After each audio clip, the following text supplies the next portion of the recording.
कैमूर में बड़ा सड़क हादसा, अनियंत्रित कार पलटने से 5 युवकों की दर्दनाक मौत। घूमने के बाद घर लौट रहे थे 5 दोस्त। एसपी संचालक से 3.5 लाख की लूट, विरोध करने पर बदमाशों ने मारी गोली, जांच में जुटी पुलिस।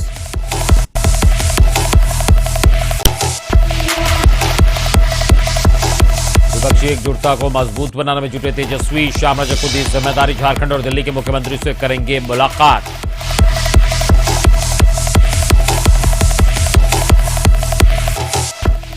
बांका में वज्रपात की चपेट में आने से एक बच्चा समेत 2 लोगों की मौत। वज्रपात से पूरे जिले में एक दिन में 3 मौत।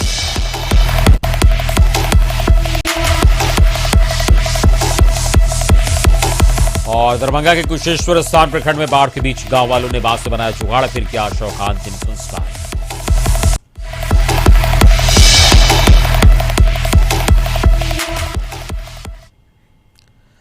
नमस्कार, आप देख रहे हैं हमार बिहार और मैं हूं आपके साथ अमित सिंह। तो सुर्खियों के बाद खबरों की शुरुआत करते हैं।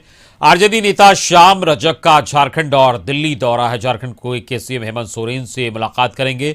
दिल्ली में केजरीवाल से भी हो सकती है मुलाकात। तेजस्वी यादव ने ये जिम्मेदारी दी है। विपक्षी एकजुटता को मजबूत बनाने की कवायद यहां पर तेज की गई है। तो झारखंड के सीएम से भी मुलाकात करेंगे और दिल्ली में केजरीवाल से भी मुलाकात हो सकती है।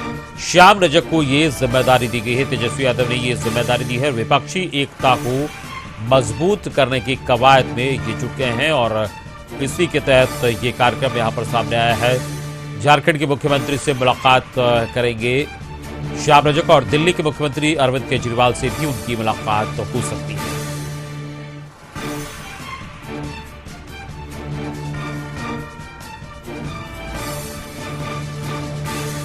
तो दिल्ली में केजरीवाल से भी हो सकती है मुलाकात और झारखंड दौरा है। तेजस्वी यादव ने यह जिम्मेदारी दी है कि विपक्षी एकता को कैसे मजबूत की जाए, इसको लेकर कवायद तेज हो गई है। इसी कड़ी में ये कार्यक्रम है और श्याम रजक का झारखंड दौरा है। झारखंड के मुख्यमंत्री हेमंत सोरेन से उनकी मुलाकात हो सकती है। इसके अलावा दिल्ली के मुख्यमंत्री अरविंद केजरीवाल से भी मुलाकात का कार्यक्रम उनका है। तो ये तेजस्वी यादव ने ये जिम्मेदारी दी है और इसी के तहत श्याम रजक ने ये कवायद शुरू की है। आपको बता दें कि विपक्षी एकता को एकजुट करने की कोशिशें तेज हो गई है। उसी कड़ी में इस तरीके से ये कदम बढ़ाया जा रहा है।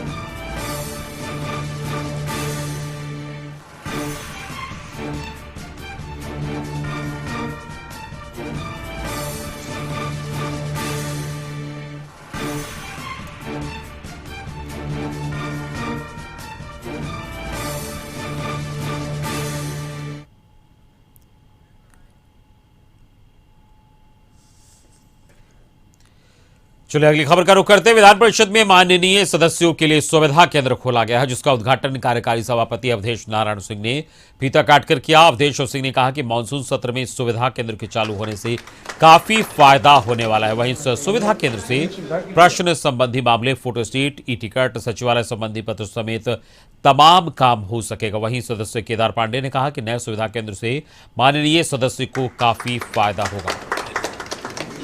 हम लोग सुविधा के लिए हम लोग यही टाइप कर रहे हैं, वो सब सुविधा है। इसके अलावा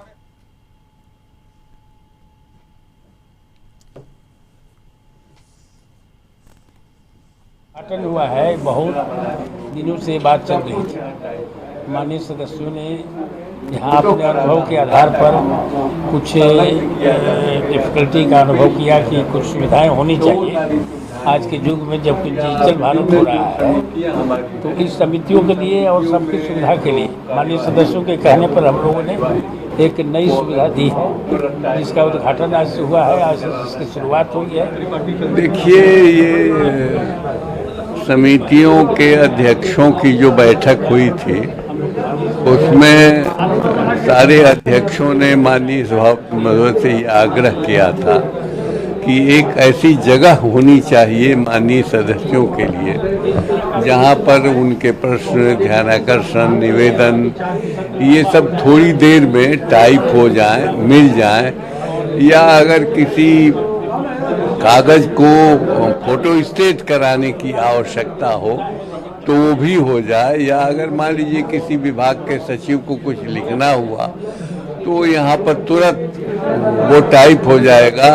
इस तरीके से एक बहुत बड़ी आवश्यकता की पूर्ति हुई है इस सुविधा केंद्र की स्थापना से।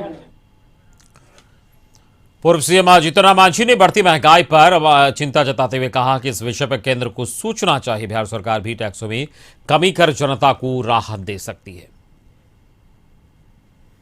जरूरी है, इसको भारत सरकार से हम लोग समझते हैं कि कुछ करना चाहिए। बिहार सरकार भी इस पर अगर कुछ चाहे तो करे तो अच्छा रहेगा, लेकिन चिंता की बात तो है कि दाम बढ़ रहा है। राज्य सरकार से बात करेंगे सर, जिस तरह से पेट्रोल डीजल की महंगाई हम जैसे नहीं अगर महसूस करते तब ना बात करने की बात है। वो तो खूब महसूस कर रहे हैं, तो उनसे हम बात क्या करेंगे? अगर ना महसूस करते तब हम कर सकते थे कि भाई जनता त्राह रही है, सब जगह ये लोग बोल रहे हैं, हम आपको बोलना चाहिए, करना चाहिए। तो जो खुद बोल रहे हैं तो फिर कहने की कौन बात है? कांग्रेस के प्रदेश अध्यक्ष मदन मोहन झा ने महंगाई के मुद्दे पर सीएम नीतीश और मांझी के बयान पर प्रतिक्रिया देते हुए कहा कि दोनों नेताओं को जनता की समस्या समझ आ रही है। विपक्ष इस मुद्दे को लेकर काफी समय से सड़कों पर उतरने का काम कर रहा है। विपक्ष के आंदोलन से उन्होंने कुछ सीख ली हो तो ये स्वागत योग्य है। उन्होंने कहा कि एनडीए में बीजेपी और जेडीयू फ्रेंडली फाइट करते हैं। नीतीश कुमार को फ्रेंडली फाइट की जगह खुलकर विरोध करना चाहिए। मैंने मुख्यमंत्री जी का बयान देखा है और हम लोग जो आंदोलन किए थे, मुख्यमंत्री जी चिंता हम लोग पर एफआईआर किए हैं। अरे जब उनको लगता है ये हम लोग अच्छे चीज़ के लिए ये आंदोलन किए या ध्यान आकृष्ट किए तो एफआईआर क्यों किए? ये आपस में दोनों फ्रेंडली फाइट करते हैं। एक आदमी कहते हैं गलत डिसीजन लेते हैं, दूसरे कहते हैं ठीक गलत है। तो मैं समझता हूँ ये फ्रेंडली फाइट नहीं करें आपस में। लोजपा सांसद चंदन सिंह ने महंगाई को लेकर केंद्र और राज्य सरकार से मांग करते हुए कहा कि महंगाई पर रोक लगाने के लिए केंद्र सरकार पहल करे और राज्य सरकार टैक्स में छूट देकर जनता को राहत पहुंचाए। एक साधारण परिवार समझिए कि किसी भी तरीके से गुजारा कर रहा है। एक तो कोरोना काल में सबकी इनकम घट गई है, लगभग मानिए खत्म हो गई है, बेरोजगारी अपने टॉप पे है। तो इसीलिए बिहार में क्राइम का भी जो है वो बढ़ गया है। तो माननीय मुख्यमंत्री जी को इधर ध्यान देना चाहिए और यशस्वी प्रधानमंत्री जी से मैं आग्रह करूंगा कि आप कम से कम पेट्रोल और डीजल इंटरनेशनल मार्केट में प्रति गैलन दाम अगर घटे हैं तो उस पर आप घटाइए। शराब तस्कर गिरोह का सरगना गिरफ्तार हुआ है। मद्य निषेध विभाग की स्पेशल टीम ने विश्वजीत को उधर दबोचा है। वेस्ट बंगाल के सिलीगुड़ी से गिरफ्तार हुआ है। ये बंगाल से बिहार में शराब तस्करी करता था जिसकी गिरफ्तारी हुई है। तो मद्य निषेध विभाग की स्पेशल टीम ने विश्वजीत को उधर दबोचा है। सिलीगुड़ी से इसकी गिरफ्तारी हुई है। वेस्ट बंगाल के सिलीगुड़ी से गिरफ्तार हुआ है विश्वजीत। और आपको बता दें कि सरगना विश्वजीत कुमार को मद्य निषेध विभाग की विशेष टीम ने गिरफ्तार कर लिया है। विश्वजीत कुमार गिरफ्तारी पश्चिम बंगाल के सिलीगुड़ी से हुई है। विश्वजीत कुमार डुप्लीकेट स्प्रिट और बड़े कंपनियों के शराब के रैपर का भी धंधे में शामिल है। फिलहाल इससे पूछताछ की जा रही है। इसके पास से कई एटीएम कार्ड भी बरामद किए गए हैं और इसके अकाउंट का डिटेल विभाग की टीम निकाल रही है। विश्वजीत कुमार पटना के साथ साथ कई जिलों में शराब की डिलीवरी करता था जिसकी जानकारी विभाग की टीम को हुई थी और विभाग ने पश्चिम बंगाल के सिलीगुड़ी से इसे गिरफ्तार कर लिया है। और संवाददाता मरगूब आलम फोनलाइन पे जुड़े हैं। मरगूब, एक अहम कामयाबी पुलिस को मिली है और सिलीगुड़ी से इसकी गिरफ्तारी हुई है और क्या कुछ जानकारी पहुंच रही है आप तक? अमित जी, निश्चित तौर पर यह बहुत बड़ी सफलता है क्योंकि आपको पता होगा कि दिल्ली और हरियाणा राजस्थान से शराब माफियाओं की गिरफ्तारी हुई थी, लेकिन यह पहली बार है कि मद्य निषेध विभाग की टीम ने बंगाल से ये छापेमारी करके गिरफ्तारी की। इसका नाम विश्वजीत कुमार सरकार है और यह पश्चिम बंगाल के सिलीगुड़ी से शराब की अवैध सप्लाई करता था। इसका एक गैंग है बिहार में, जो गैंग पटना, मुजफ्फरपुर, वैशाली के साथ साथ कई जिलों में है। लगातार इलेक्ट्रॉनिक सर्विलांस के आधार पर इसको रेड किया जा रहा था विभाग के द्वारा। अंततः विभाग को पता चला कि सिलीगुड़ी में किसी होटल में बैठ करके ये पूरा बिजनेस करता है। टीम वहां पहुंची, उसके बाद टीम ने इसे धर दबोचा है। इसके पास से कई एटीएम कार्ड बरामद हुए हैं। लेकिन एक और महत्वपूर्ण जानकारी है और बहुत ही कह सकते हैं कि सरकार के लिए, विभाग के लिए बहुत ही चिंता वाली बात है, जिसने स्वीकार किया है कि वो डुप्लीकेट माने कि स्प्रिट और जो बड़े कंपनियों का जो का रेपर है उसकी भी वो अवैध सप्लाई बिहार में करता है। तो इसका मतलब ये हुआ कि ये बिहार में वैसे लोगों को ये स्प्रीट देता है जो नकली शराब बनाने का धंधा कर रहे हैं। यह बहुत चिंता वाली बात है। फिलहाल इससे पूछताछ की जा रही है। इसने कई महत्वपूर्ण खुलासे किए हैं, इसके अकाउंट डिटेल को खंगाला जा रहा है, लेकिन ये बड़ी कामयाबी है। इसलिए कामयाबी है कि जब हरियाणा और राजस्थान से जब गिरफ्तारी हुई और दिल्ली से शराब माफियाओं की, तो बंगाल के शराब माफियाओं ने बिहार में शराब को सप्लाई करना शुरू कर दिया। तब मदनी सेवा विभाग की टीम ने, एक विशेष टीम ने इस पर फोकस किया। अंततः इससे पूछताछ की जा रही है, इसके अकाउंट डिटेल को खंगाला जा रहा है और कहीं ना कहीं जिन लोगों को इसने अवैध स्प्रीट या डुप्लीकेट स्प्रीट के साथ डुप्लीकेट रैपर की सप्लाई की है, उन लोगों के डिटेल को भी खंगाला जा रहा है और उन लोगों की गिरफ्तारी आने वाले दिनों में होगी। जी चलिए, इस पूरी जानकारी के लिए बहुत बहुत शुक्रिया मरगूब आपका। मरगूब आलम हमारे संवाददाता बता रहे थे कि किस तरीके से अहम कामयाबी यहां पर मिली है और एक बड़ी कामयाबी पुलिस को मिली है। विश्वजीत तो सरकार को गिरफ्तार किया गया है और पश्चिम बंगाल के सिलीगुड़ी से इसकी गिरफ्तारी हुई है, जहां से ये शराब की सप्लाई करता था और नकली शराब बनाने वालों को भी ये सामान मुहैया कराता था। खबरों में आगे बढ़ते हैं। शिवहर से खबर है, जहां बेलवा डैम में रिसाव शुरू हुआ। डीएम के निर्देश पर युद्ध स्तर पर मरम्मती कार्य जारी किया गया है। तो बड़ी खबर इस वक्त आपको बता दें कि शिवहर से है, जहां पर डैम में रिसाव की बात कही जा रही है और इसकी जानकारी मिलने पर डीएम ने युद्ध स्तर पर वहां रिसाव को बंद कराने के लिए पहल शुरू की है और वहां कर्मियों को भेजा गया है। युद्ध स्तर पर काम वहां पर जारी है और मरम्मती का जो कार्य है वो किया जा रहा है। तो बाढ़ से लगातार बिहार के कई इलाके प्रभावित हैं और इसी कड़ी में अलग अलग जिलों में बाढ़ से समस्याएं भी बढ़ रही है और बारिश भी आफत बनकर टूट पड़ी है। इसी के दौरान जो जलस्तर है वो लगातार बढ़ता जा रहा है और इसी कड़ी में शिवहर से आपको बता दें कि बेलवा डैम में रिसाव शुरू हुआ है और डीएम के निर्देश पर युद्ध स्तर पर मरम्मती कार्य वहां पर शुरू कर दिया गया है। संवाददाता हेमंत फोन पे इस वक्त जुड़े हैं शिवहर से। हेमंत, इस वक्त क्या स्थिति वहां पर है? युद्ध स्तर पर रिसाव को रोकने का कार्य करने की बात कही गई है, डीएम ने आदेश दिया है। के कारण सर बागमती तटबंध, बागमती का जलस्तर बढ़ जाने के कारण हाल ही में मरम्मत किए गए बिलवा डैम पर पानी के दबाव के कारण पानी का रिसाव शुरू हो गया है। घटना डैम स्थल पर पहुंचकर एसडीओ ने संबंधित अधिकारियों से जायजा लिया और रिसाव को बंद करने के लिए बड़ी संख्या में मजदूरों को लगाया गया। जिला प्रशासन का प्रयास है कि जल्द से जल्द रिसाव को बंद किया जाए, जिससे पानी का फैलाव पिपरारी प्रखंड में जिला में बाढ़ का खतरा नहीं बढ़ सके, इसलिए उसके मरम्मती कार्य को पूर्ण करने का प्रयास किया जा रहा है। क्या स्थिति है इस वक्त? क्या बता रहे हैं अधिकारी? कितने देर में इसे ठीक कर लिया जाएगा? इसकी जो रिसाव है उसको कैसे रोकने का प्रयास वहां किया जा रहा है? जी रिसाव को रोकने के लिए बोरा में बालू रख करके मजदूरों द्वारा पूरे रिसाव क्षेत्र में रखा जा रहा है और प्रशासन और एसडीओ वहां लगातार कैंप कर रहे हैं। एसडीओ ने बताया कि आज देर शाम तक डैम रिसाव बंद कर दिया जाएगा, मरम्मत कार्य पूरा कर लिया जाएगा। चलो, इस पूरी जानकारी के लिए बहुत बहुत शुक्रिया आपका हेमंत संवाददाता शिवहर से इस वक्त बता रहे थे कि वहां पर जो रिसाव है बेलवा डैम का उसको बंद करने का कोशिश वहां पर उसकी की जा रही है। बंद करने की कोशिशें तेज है और देर शाम तक इसे ठीक कर लिया जाएगा, ऐसा अधिकारी कह रहे हैं और एसडीओ खुद वहां कैंप कर रहे हैं। खबरों में आगे बढ़ते हैं। कैमूर में दुर्गावती थाना क्षेत्र की भेड़िया मोड़ के पास वाराणसी से मोहनिया आ रही कार अनियंत्रित होकर पानी भरे गड्ढे में पलट गई, जिसकी वजह से कार में सवार 5 दोस्तों की मौत हो गई। रात में खोजबीन के बाद कुछ पता नहीं चला, लेकिन सुबह में पुलिस ने सभी शव को पानी से बाहर निकाला और पोस्टमार्टम के लिए भेजा। बताया जा रहा है कि मोहनिया थाना क्षेत्र के रहने वाले राहुल और सूरज सहित 6 दोस्त पिछले 8 जुलाई से घूमने के लिए वाराणसी और लेह लद्दाख गए थे। वहां से सभी लोग घूमकर ट्रेन के माध्यम से 19 जुलाई को वाराणसी पहुंचे, जहां 3 दोस्त वाराणसी में ही रुक गए और एक बस से मोहनिया चला गया और 2 दोस्त राहुल और सूरज वहां से गाड़ी के साथ तीनों दोस्तों को बुला लिया और देर रात वाराणसी के मोहनिया लौट रहे थे, लेकिन रास्ते में दुर्गावती के पास ये हादसा हो गया। का डेथ हुआ है और वो लोग जो है मोहनिया ब्रिज के रहने वाले हैं। जी जी।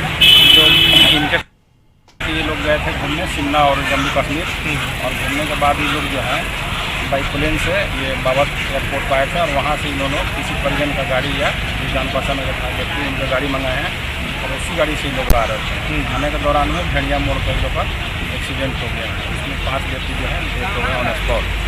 के बाद एक बार फिर से स्वागत है आपका। आप देख रहे हैं हमारे बिहार खबर में। आगे बढ़ते हैं। बिहार के लिए मौसम विभाग का अलर्ट आया है। अगले 48 घंटे के लिए ये अलर्ट जारी किया गया। मध्यम और भारी बारिश को लेकर ये अलर्ट हुआ है। मेघ गर्जन और वज्रपात के लिए भी अलर्ट जारी हुआ है। लोगों से सतर्कता बरतने की अपील की गई है। तो इसके निर्देश दिए गए।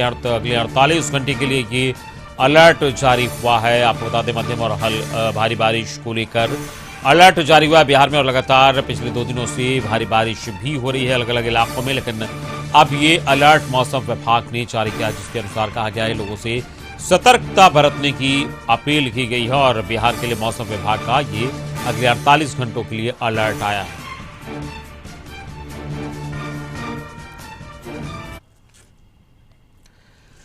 बिहार के दरभंगा में बाढ़ से क्या हालात हैं, इस खबर के जरिए समझा जा सकता है। कुशेश्वर स्थान प्रखंड के महिसौत गांव में चारों तरफ बाढ़ का पानी भरा हुआ है। स्थिति यह है कि अंतिम संस्कार करने के लिए भी कोई जगह सूखा नहीं बचा, लिहाजा ग्रामीणों ने पानी में ही किसी तरह एक व्यक्ति का अंतिम संस्कार किया। दरअसल सोमवार को 90 साल के सिवनी यादव की मौत हो गई, जिसके बाद परिवार के साथ ग्रामीणों के सामने उनके अंतिम संस्कार की समस्या आ गई, क्योंकि पूरा इलाका जलमग्न है और शमशान में पानी भरा हुआ है। गांव में कोई ऐसा सूखा व जमीन उपलब्ध नहीं है जहां अंतिम संस्कार की जा सके। ऐसे में ग्रामीणों ने मजबूरी में एक तरकीब निकाली और गांव से सटे शमशान में बीच मझधार में बांस का चचरी बनाया और उसे पानी में खूंटे के सहारे खड़ा किया। फिर उसके ऊपर मिट्टी का गोला घेरा बनाया, जिसे गांव के लोग कोठी कहते हैं। उसके अंदर शव को रखकर उसके ऊपर लकड़ी रखकर अंतिम संस्कार किया गया। इससे पहले नाव के सहारे ग्रामीण शव लेकर अंतिम संस्कार वाले उस जगह पहुंचे जहां अंतिम संस्कार की व्यवस्था की गई थी।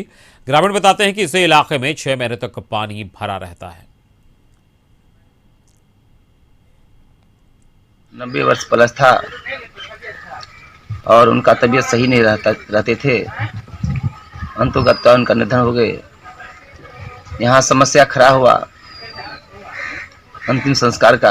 हर साल आवे छे, 3 महीना 4 महीना रहे छे, बहुत तकलीफ है छे। और कल हमर दादाजी डेड करखिन, ओकरा जलवे के लिए बहुत तरह के दिक्कत होले। हम लोग 8 गो बांस के खम्हा पानी के अंदर गाड़ करके और ओई के ऊपर कोठी रख के अपना दादाजी के अंतिम संस्कार अच्छी तरह से के लिए।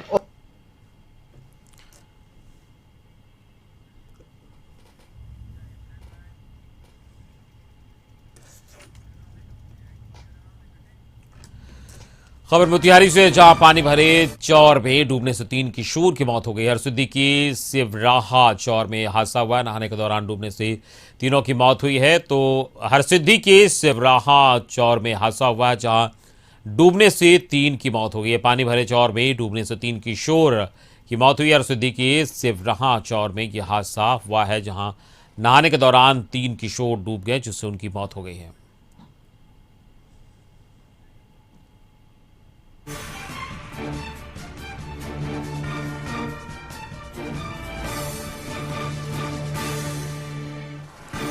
तो हरसिद्धि की सिवराहा चौर में हादसा हुआ है और 3 किशोर की डूबने से मौत हुई है। नहाने के दौरान ये तीनों डूबे हैं और पूरे चौर में पानी भरा हुआ है।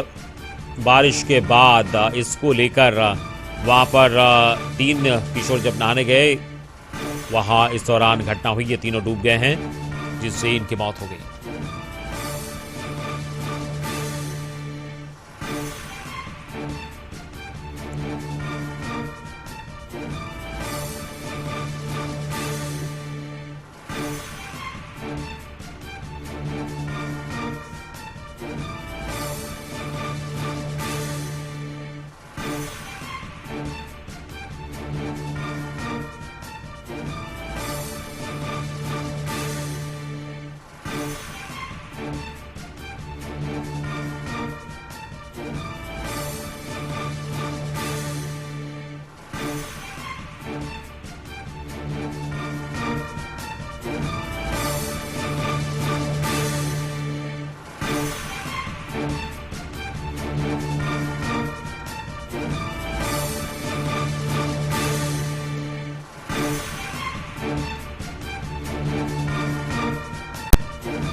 मोतिहारी से खबर है, जहां पानी भरे चौर में डूबने से 3 किशोर की मौत हुई है और ये तीनों नहाने के दौरान हादसा हुआ। हरसिद्धि के सिवरा चौर में हादसा हुआ है और जहां बारिश का पानी भरा हुआ है, बाढ़ की भी वजह से वहां पूरे इलाके में पानी भरा हुआ है, जिस दौरान बच्चे ये नहाने गए थे और ये हादसा हुआ जहां 3 किशोर की डूबकर मौत हुई है।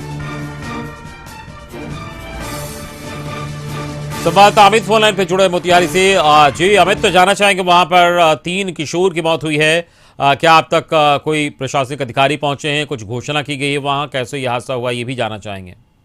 जी बता दूं कि ये घटना महज कुछ घंटे पहले की है, जब बच्चे खेलने के क्रम में और पानी में नहाने के लिए हरसिद्धि थाना क्षेत्र का एक चौर का इलाका है, उसी इलाके में गए थे खेलने। उसी बीच वो लोग डूब गए। हालांकि कारणों का पूरी तरह से पता नहीं चल पाया कि वजह क्या थी डूबने का, लेकिन तीनों का शव बरामद हो गया है, गांव के लोग भी निकाल पाए हैं और फिलहाल पुलिस लोग मौके पर पहुंच गई है। शव को कब्जे में लेकर पोस्टमार्टम के लिए मोतिहारी के सदर अस्पताल भेज दिए। हालांकि जो सरकारी योजना के तहत जो लाभ मिलना है उसकी प्रक्रिया भी प्रशासन कर रही है। अमित, चलिए, इस पूरी जानकारी के लिए बहुत बहुत शुक्रिया आपका। संवाददाता अमित हमें इस वक्त बता रहे थे कि पुलिस मौके पर पहुंच गई है और शव को पोस्टमार्टम के लिए मोतिहारी सदर अस्पताल भेजा गया है और जो प्रक्रिया है वो भी की जा रही ताकि जो सरकारी मदद है वो मिल सके पीड़ित परिवार को। अगली खबर का हम रुख करेंगे। बिहार पुलिस मुख्यालय ने आदेश जारी किया है। 3 साल से पदस्थापित अफसरों और पुलिसकर्मियों के तबादलों के निर्देश जारी किए गए हैं। सभी जिलों के एसपी और एसएसपी को निर्देश दिया गया है। पुलिस प्रशिक्षण संस्थानों को भी ये निर्देश मिले, जल्द से जल्द तबादला करने के निर्देश जारी किए गए हैं। तो सभी जिलों के एसपी और एसएसपी को ये निर्देश जारी किया गया है। पुलिस प्रशिक्षण संस्थानों को भी ये निर्देश दिया गया। 3 साल से पदस्थापित अफसरों और पुलिसकर्मियों के तबादले की बात कही गई है और इनको ये निर्देशित किया गया कि जो पुलिसकर्मी या ऑफिसर 3 साल से लगातार एक ही जगह है उनका तबादला हो। पुलिस प्रशिक्षण संस्थानों को भी निर्देश दिया गया है, जल्द से जल्द तबादला करने का निर्देश जारी किया गया। तो ये बड़ी और अहम खबर इस वक्त आपको बता दें कि सभी जिला के एसएसपी और एसपी को ये बताया गया है, निर्देश दिया गया है। पुलिस प्रशिक्षण संस्थानों को भी निर्देश मिला है कि जल्द से जल्द तबादला किए जाए वैसे अधिकारियों के और पुलिसकर्मियों के जो 3 साल से एक ही जगह पदस्थापित हैं। तो बड़ी खबर इस वक्त आपको बता दें कि 3 साल से पदस्थापित अफसरों और पुलिसकर्मियों के तबादले के निर्देश जारी किए गए हैं। संवाददाता मरगूब इस वक्त ऑनलाइन पे जुड़े हैं। मरगूब, 3 साल से जो एक ही जगह पदस्थापित हैं उनके तबादले की बात कही गई है, निर्देश दिया गया है और क्या कुछ निर्देश में शामिल है? अमित जी, ये अपने आप में ये बड़ी खबर है और पुलिस मुख्यालय ने सभी जिला के एसपी, एसएसपी के साथ सभी प्राचार्य जो प्रशिक्षण संस्थान में है उनको निर्देश दिया है कि सरकार को इस बात की शिकायत मिली है कई दिनों से कि जो लोग 3 साल से ऊपर जमे हैं वो लगातार वहां भ्रष्टाचार में लिप्त हैं। फिलहाल इसको स्पष्ट नहीं किया गया लेटर में, लेकिन मेरे पास जो जानकारी है तो कई गंभीर शिकायत के बाद राज्य के पुलिस मुख्यालय से सभी जिले के एसपी, एसएसपी को निर्देश दिया है कि जल्द से जल्द, हालांकि कोई टाइम बाउंड नहीं है, लेकिन जल्द से जल्द सभी पुलिसकर्मी, पुलिस पदाधिकारी और कर्मचारियों को जो 3 साल से हैं उनको तत्काल दूसरी इकाई में तबादला किया जाए और इस बात की सूची, इस बात की जानकारी राज्य पुलिस मुख्यालय को दिया जाए। तो ये बड़ी खबर है और राज्य में आने वाले दिनों में 2-4-5 दिनों में पूरी तरह से तबादले का दौर शुरू होगा और जितने भी पुलिस पदाधिकारी, इसमें वैसे भी लोग हैं, अमित जी बहुत महत्वपूर्ण जानकारी है कि जो लोग मुंशी हैं, जो लोग कर्मचारी हैं और सालों साल से वो जमे हुए हैं, वो एसपी के रीडर बने हुए हैं, डीएसपी के रीडर बने हुए हैं, उन पर कई गंभीर आरोप हैं जो थाने में है, उन सभी के तबादले का निर्देश हुआ है। फिलहाल अपने आप में ये जीरो टॉलरेंस, करप्शन को खत्म करने की नीति की तरफ ये पूरा कदम है। फिलहाल देखना होगा इसका कितना प्रतिपालन हो पाता है। अमित जी, चलिए, इस पूरी जानकारी के लिए बहुत बहुत शुक्रिया मरगूब आपका। मरगूब आलम हमारे संवाददाता बता रहे थे कि 3 साल से अधिक जो पदस्थापित हैं, 3 साल से ज्यादा से जो पुलिसकर्मी और अधिकारी, उनको जल्द से जल्द तबादला करने की बात कही गई है और पुलिस मुख्यालय ने ये निर्देश एसपी, एसएसपी और प्रशिक्षण संस्थानों के प्राचार्य को दिए हैं ताकि इन सब का तबादला जल्द से जल्द हो सके।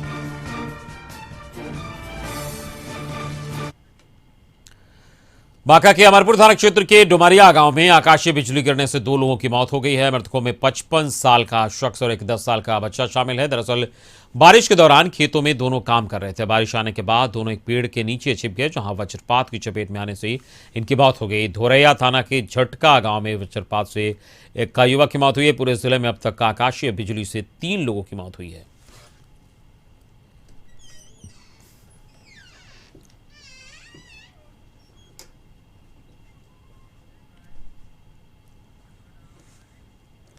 खगड़िया में बेखौफ बदमाशों ने सेंट्रल बैंक के सीएसपी संचालक से हथियार के बल पर 3,05,000 रुपए कैश लूट लिए। विरोध करने पर बदमाशों ने सीएसपी संचालक रंजीत शर्मा को गोली मार दी, जिसे हायर सेंटर रेफर किया गया। घटना मुफस्सिल थाना इलाके की महेश लटा पुल के नजदीक है। मुफस्सिल थाना पुलिस घटनास्थल पर पहुंचकर मामले की छानबीन कर रही है। हालांकि पुलिस को अब तक कोई सुराग इस मामले में नहीं मिला। इधर जख्मी रंजीत ने कहा कि कल खगड़िया सेंट्रल बैंक से रुपया निकालकर रात में बाइक से अपने गांव विशनपुर जा रहे थे। इस दौरान रास्ते में बाइक सवार 3 बदमाशों ने उनके बाइक को ओवरटेक कर रोक दिया और रुपयों से भरा बैग देने को कहा। नहीं देने पर गोली मार दी और कैश लेकर फरार हो गए। बेगूसराय में एसबीआई की मुख्य शाखा में सुबह अचानक आग लग गई। घटना नगर थाना क्षेत्र की नगर पालिका चौक की आग इतनी भयानक थी, इसका अंदाजा इसी से लगाया जा सकता है कि पक्के के मकान के ऊपर धुआं ही धुआं निकल रहा था। आग लगने की सूचना पर 4 दमकल की गाड़ियां मौके पर पहुंची और घंटों की कड़ी मशक्कत के बाद आग पर काबू पाया गया। एसबीआई के क्षेत्रीय प्रबंधक आनंद कुमार ने बताया कि शॉर्ट सर्किट से आग लगने की आशंका है। इस वक्त लगी की घटना में लॉकर और कैश रूम फिलहाल सुरक्षित बताया जा रहा है, लेकिन फर्नीचर, कंप्यूटर, ऑफिस के डॉक्यूमेंट समेत पूरा ऑफिस जल गया है।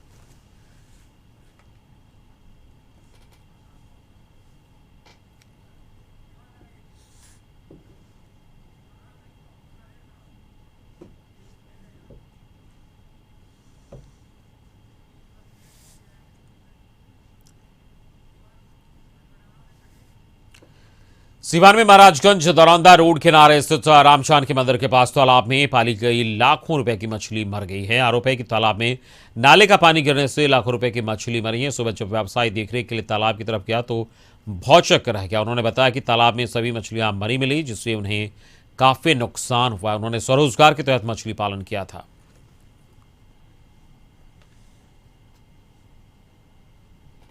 कारणेश्वर की वो ठेकेदार द्वारा नाला का जो निर्माण कराया गया वहाँ पर डीप कर दिया गया है।